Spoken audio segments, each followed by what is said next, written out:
भोजपुरी के मशहूर एक्टर या कॉमेडियन कह लीजिए मनी मिराज को जो है यूपी पुलिस द्वारा पटना से गिरफ्तार कर लिया गया। उनके साथ काम करने वाली सहयोगी वन्नू द ग्रेट उन पे जो है तरह तरह के आरोप लगा रहे हैं। लव जिहाद का आरोप लगाया है। इसके अलावा और भी कई आरोप है। पूरे मामले पे बातचीत करने के लिए हमारे साथ पटना हाईकोर्ट के वकील शिवनंदन भारती है। क्या पूरा मामला है? देखिए, मामला ये है कि ये मामला 2022 में 14/4/2022 की घटना बताई जा रही है कि बोल रही है कि हमारे साथ दोस्ती किया, कोल्ड ड्रिंक्स में नशा मिलाकर हमारे साथ दुष्कर्म किया, बाद में फिर शादी कर लिया, फिर का मांस खाने के लिए बात किया। मूल रूप से आरोप यही है। अब सवाल 2-3 चीज़ समझना होगा कि कैसे क्या। आजकल एक नया फैशन चला है। फैशन ये चला है कि लड़का के साथ शादी प्यार करो, लिविंग रिलेशनशिप में रहो 2-3 साल, और लड़का के साथ यदि कोई बात पे झगड़ा हो जाए तो सीधे कह दो कि हम पर 3 साल पहले दुष्कर्म हुआ था, और लड़का जेल चला जाता है। ये एक नई परंपरा की शुरुआत हुई है, और ये नहीं अनेकों केस में। और इसीलिए 376 जिसको आपका धारा था आईपीसी का, उसमें ये चीज़ों को बड़ा ही गंभीरता से माननीय सुप्रीम कोर्ट ने व्याख्या किया कि दो धारा का सबसे ज़्यादा दुरुपयोग होता है। एक 498A और दूसरा 376। लड़कियों इसका बहुत ज़्यादा दुरुपयोग करती है, ऑनरेबल सुप्रीम कोर्ट ने कहा।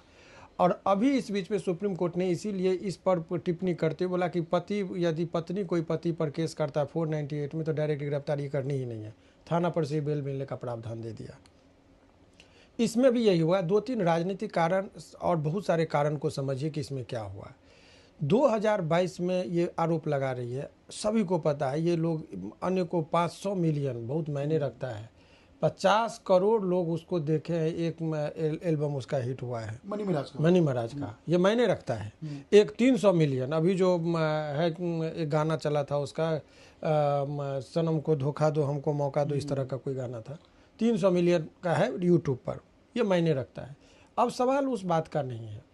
ये लोग आपस में रह रहे थे, सहमति से शादी भी कर चुके थे। ये लड़की का ही बयान है, एफआईआर में ही ये बातें लिखी गई है। मैंने शादी भी कर ली थी पहले, तो 376 कैसे लगा? दूसरी बात, घटना ये लड़का रह रहा है मुजफ्फरपुर में, लड़की रह रही है, मूल निवासी है भागलपुर की, रहती है दिल्ली में, तो उत्तर प्रदेश में केस क्यों हुआ?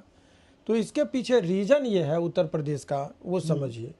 चूँकि वो हिंदू संगठन के पास गई, हिंदू संगठन के पास जाने के बाद बोली कि अब लड़का चूँकि, और ये एक लव जिहाद का भी मामला चला, आरोप लगा। अब 2-3 चीज़ों का खंडन कैसे है वो समझिए।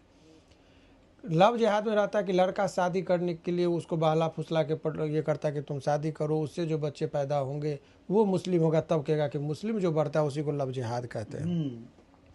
इसमें तो शादी करने से खुद वो लड़की बयान दे के करे कि लड़का रात में हमको छोड़ के भाग गया, लड़की करे थी हमसे शादी नहीं कर रहा है, हमको नहीं रख रहा है। तो भाई नहीं रख रहा है तो लव जिहाद का